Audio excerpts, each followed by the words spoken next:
Today I'm at a used car dealer auction, but I'm not here to buy cars. I'm here to sit down with Matt and Ben, the owners and operators of United Mobile Auctions, to give you a behind-the-scenes look of how a used car dealer auction is run. All right, so this is Matt and Ben. They are owners, operators of used car dealer auction. Actually, multiple. You have mobile sites, you have static sites, which is actually where we're at right now. Really, I just want to ask you a couple questions today just to fill out what the industry looks like from the auction side. I'm a used car dealer, but there's a ton of stuff about the actual auction side that I have no clue about. So I'm very interested in asking you guys a couple questions. Something you might not know, but you are actually more popular on my channel than I am. I've actually heard that from a couple people. Yeah, so you are the yup guy. That's what everybody in the comments says. So what I call your position when you're on the floor here, I say floor guy. Yeah. But is there a technical term for what? Ring man. Ring man. I've heard that before. And the basic idea of it is to help the auctioneer, because there's so many people around. We typically have 100, 150 dealers here, and it's just basically to either get the deal sold when he's up on the block, right? Or if the deal doesn't get done, then you go out and talk to the guy and try to get more money and get the car sold. So it's interesting because you have a stake in the company. Yeah. I would assume you, with having that money aspect behind it, knowing that you want to get these sales done, you're probably more, let's say, aggressive than most ringmen probably, because you have stake in whether this deal gets done. Yes, and it keeps the atmosphere going. So it's better if you can get the money done real quick, get it sold. Right. If you have to work a deal, we can pull the trigger right away, to where other people might not pull the trigger. They might go back and forth or come ask one of us. Well, you have a lot more leverage too, because if a deal is $100, $200 off, then you can kind of work the back end while you're out on the floor too. Go like this, keep it rolling, right, and keep the crowd in there. Right. That's what auction is. It's all about hype, keeping everybody excited, encouraged, and as soon as they say sell, sold, that's what everybody wants. It's all about sale percentage, keeping it rolling. Right. Excitement breeds excitement. It's kind of what Matt does. Yeah. Well, I've gone to other auctions, and you see stuff that gets bidded up that's it's not worth anywhere close to what it's supposed to be worth. But if this guy gets on it and this guy gets on it, and their adrenaline's pumping, one of them's going to get it, and they're going to beat the other guy, and that's what we see a lot. And so your job is to you're the hype man, right? Old-fashioned pissing matches. That's what we create. Yep. Yeah. So that's great for business and good for actual volume, and I'm sure it's good for the sellers. Put it that way. Do you have other jobs as far as when you're on the floor, other than just getting the deal done? Or I feel like you're trying to find bids that maybe the auctioneer won't see too. That's what it is. Okay. Yeah, we try to help them the whole time. And a lot of guys will just bid to certain people. I've been doing this for 20-some years, so these guys know us like the back of our hands. Right. So we've been doing business forever, so there's some guys that just either they may not get along with them at the time, or this or that and the other, but they trust. You're talking about auctioneers versus actual bidders? Yeah, really? Yeah. So it happens all the time. So we just try to keep that trust level. So that's interesting. So you've actually known me for my whole used car career. So, long time, when you just come with Grandpa. Yeah, so it's been, 11 years, something like that? I believe so, yeah. So one thing that I was very bad about, and still am to this day, I'm very rigid when I'm a buyer. So if I bid off something to $2,000 and the seller says they want $2,500, a lot of times what will happen is we'll meet somewhere in the middle. I don't do that because I've always known that if I just stay at $2,000, say no, I'm not going to take it, 90% of the time they'll sell it to me. Yeah. Or there could be a case where next week that same car runs if it no sells, and I'll get it for $1,800 and they'll sell it anyway. Talk to me about the dialogue that happens, because I remember, you've always been the floor guy as long as I've known you. For sure. And many times you come up to me, try to get the deal done. I say no, and I'm not willing to work with it, and you're cussing me as you're going. Not cussing you. You're cussing the situation. I've given you some fees. Yeah. Giving you some fees, that's for sure. But done a little begging. Anyway, so explain to me the dialogue, and you can probably speak more on the seller side of a buyer or seller being rigid, and what that dialogue is like, and is there a frustration that comes along with that because you guys are trying to get the deal done? So me being on the floor, like I said, I'm out here. When we put a car on an Ben's in the back making phone calls, and a lot of times they haven't seen the car. They might be, like I said, 80%. It's probably more like 70% that they, haven't seen the car, or 30% they haven't seen the car. So he's making the phone calls, and you got to explain it to him. So I always start off first off when I make phone calls, like, yeah, it's got 220,000 miles. You know, you still want $9,000. Like, you do know, they not have a sheet in front of them and it says like this car's got 200,000 miles, or they're just kind of winging it? They do, but if we're close, you got to bring it up to them. Right. Okay. You got to remind them. Yeah. So I might not have seen the car because it might have been on this lane and I'm over there. Right. But the first thing I look at is the miles and say, well, you know, it's got 220,000 miles on it. Right. And if we're close, you know, you got to kind of work the relationship a little bit.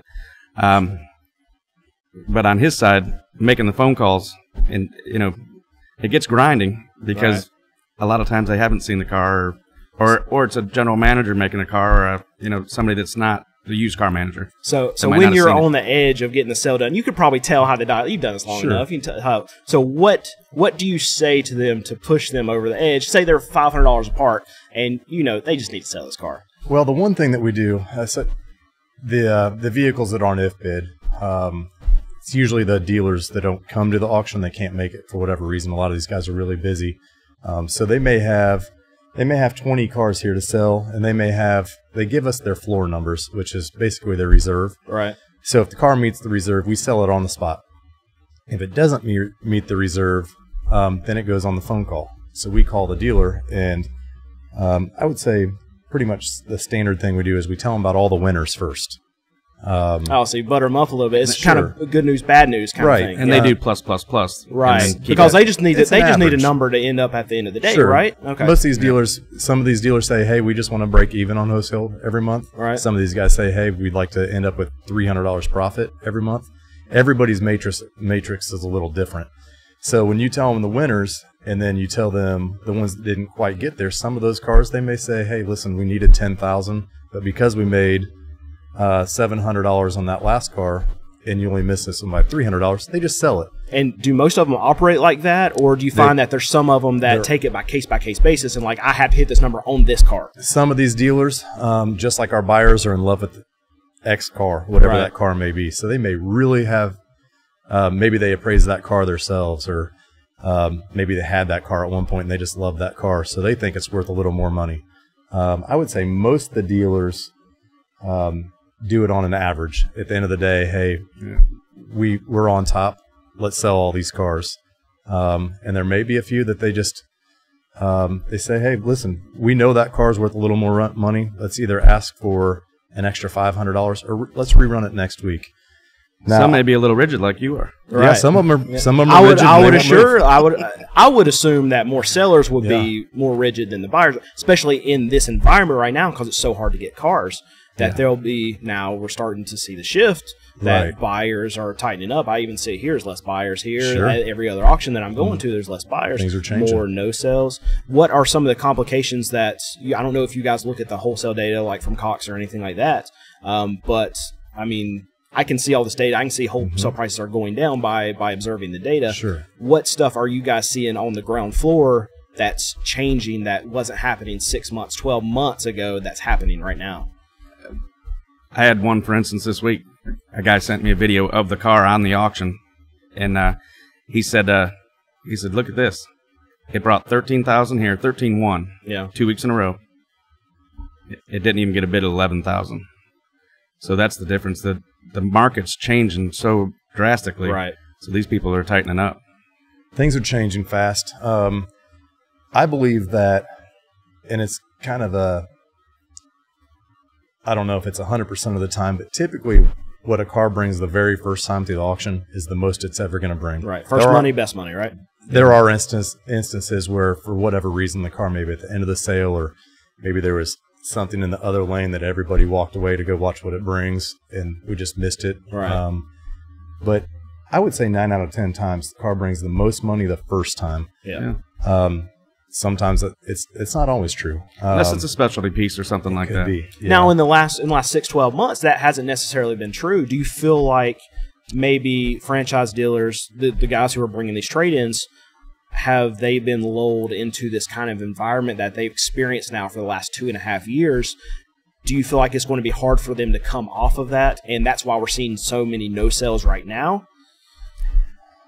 That and not being a whole lot of money on the streets. Right. So what has to change to make these franchise dealers, because we talked earlier, your no-sale rate's up. and Sure. it should be right now because the market's change. It's going down in a downtrend right now, and car dealers are going to lag that downtrend, right? Sure. And especially for the franchise dealers too, they said, okay, 6 months ago I could get this for this same car, and now it's bringing $2,000 less. I don't want to sell it for that because I think we can get X amount of dollars later. What's got to change, or is it just time that's going to make these franchise dealers just go, we can't sell this for this anymore? Well, I would say the one thing that's for certain is nobody knows what's going to happen. Right. We've been saying for almost 3 years now, it's got to stop.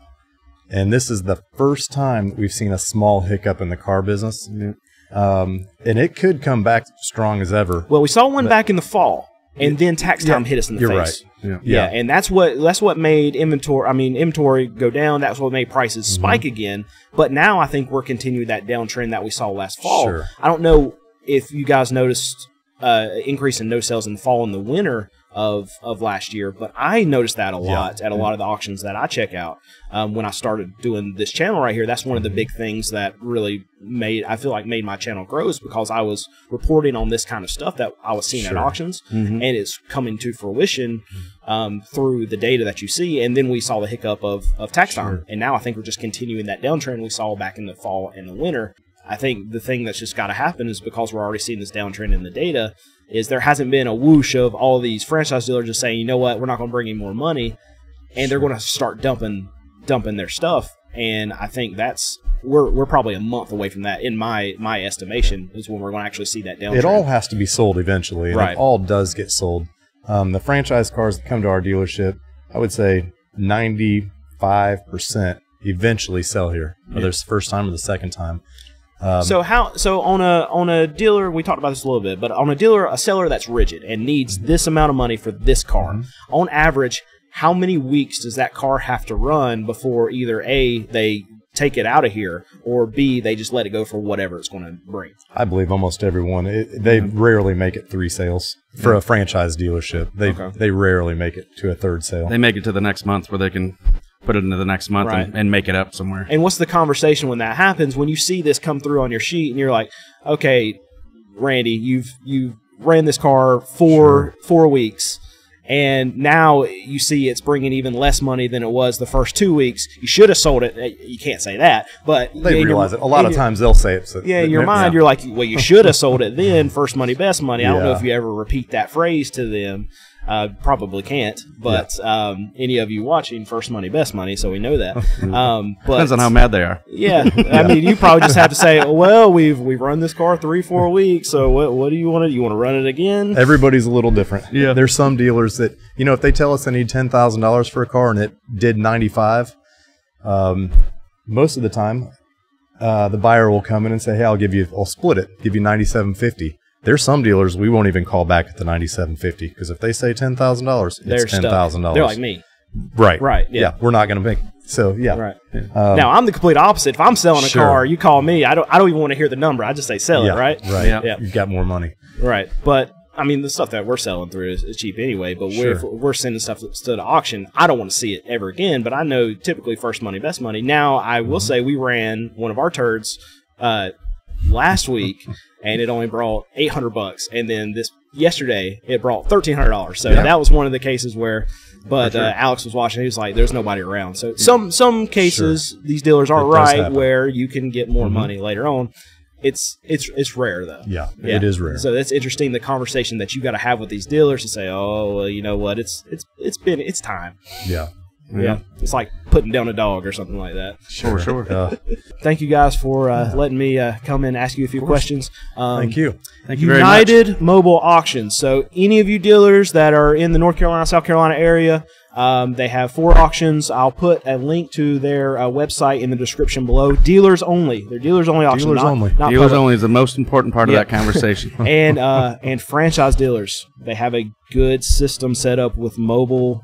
I don't understand why every franchise dealer doesn't go to these guys and do the mobile auction ways. They would take the stress out of your hands. So come see us. Watch our website. We'll probably announce one more big sale coming soon. Good. So look for that, and check out their website, and like, subscribe, and thank you guys for having me on the show. Thank you. Good day.